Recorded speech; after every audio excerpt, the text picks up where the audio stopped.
guys? Welcome to part 5 of our series. In today's episode, we're going to talk about how often should you change up your exercises. It's a pretty important topic that I don't think a lot of us discuss enough. And I'm going to take up a story what I did as a coach back in when I first started in 2011, so about 13, 14 years ago, get a little bit older now, and what I currently do now. And I really found this sweet spot, and you can basically model this exact template that I do for myself and for my clients. So in 2011, I'm a new trainer. I'm working at a big box gym. I think it was called Premier Fitness at the time, Premier Fitness. And I remember this in the first few weeks, first few months, in the first year, I would change up the movements essentially every single time. And it was a bit overwhelming on my end because I'm thinking all these new exercises, but in reality, I'm doing a disservice to the client, especially if the client is a little bit new because they're getting like 100 different exercises thrown at them in the course of just a week or two. On the other end, our master trainer, I basically saw him do the same workouts every single time with the same people, and I'm kind of thinking like, what's this guy doing? Well, there's a bit of a sweet spot. You don't want to change your exercises up every single time, but you also don't want the same movements over and over again because there is a bit of a boredom factor, and I'll explain that in a little more detail in just a few minutes. So I really found the sweet spot in terms of how often you should change the movements. Now, first off, it's going to depend on where you are in your journey, right? Like if you're a beginner, you definitely want to do movements for a longer period of time until you're really comfortable with the movements. The technique, you get stronger. So you definitely want to, do them for a little bit longer if you are a beginner.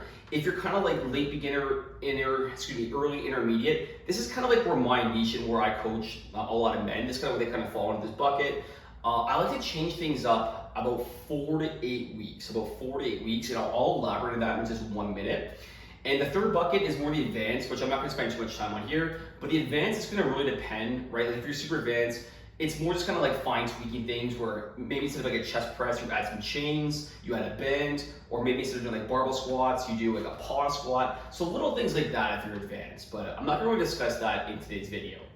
So what I do personally, I'll tell you, and you can model this exact template because I think it's a great bang for your buck in terms of doing the same movements, getting great results, but not getting bored of doing the same movements time over time for months.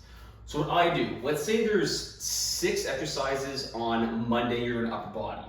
The first 4 movements, I'll do the same over the course of 1 month, so for 4 weeks, and I'll try to progress on those 4 movements. So let's say it's chest press, lat pull, incline press, 1-arm row. I think I gave that example in the previous video.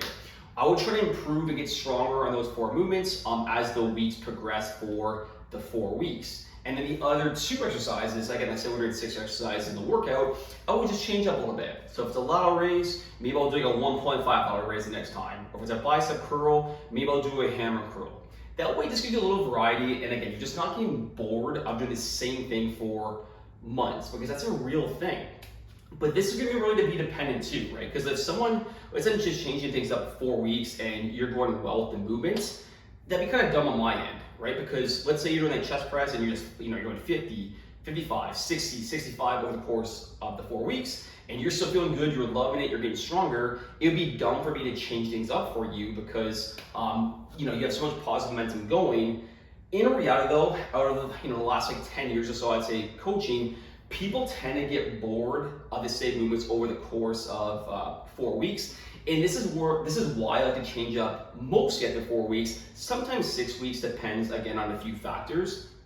But you gotta find that balance between, okay, I'm doing this long enough where I can get the technique good, I'm progressing, I'm getting stronger, I'm seeing results, but at the same time that you're not getting bored of the same exercise, right? Let's say if I program Bulgarian split squats for you and I said do that for 3 months, you're probably gonna tell me to fuck off, right? You're like, am I doing that for 3 months? Bulgarian split squats suck and I can get bored of it. So there is that balance. Could you benefit probably from 8 weeks?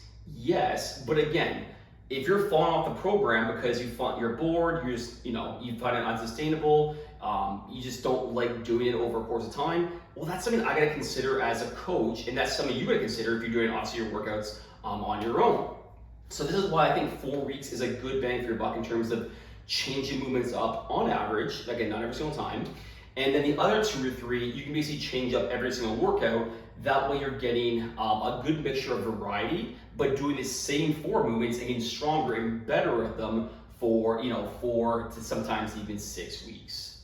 So hope that makes sense. This is a bit of a quicker video today, but long story short, you don't want to change your workouts up every single time because you're not going to progress on it. Like it's something like a chest press Monday, the next Monday like an incline press. You're just kind of throwing random things out. But yeah, you're going to get some results, especially if you're kind of more in that later beginner, early intermediate stage. And especially if you're a beginner, you can get good results by even just kind of picking up like 5-pound dumbbells.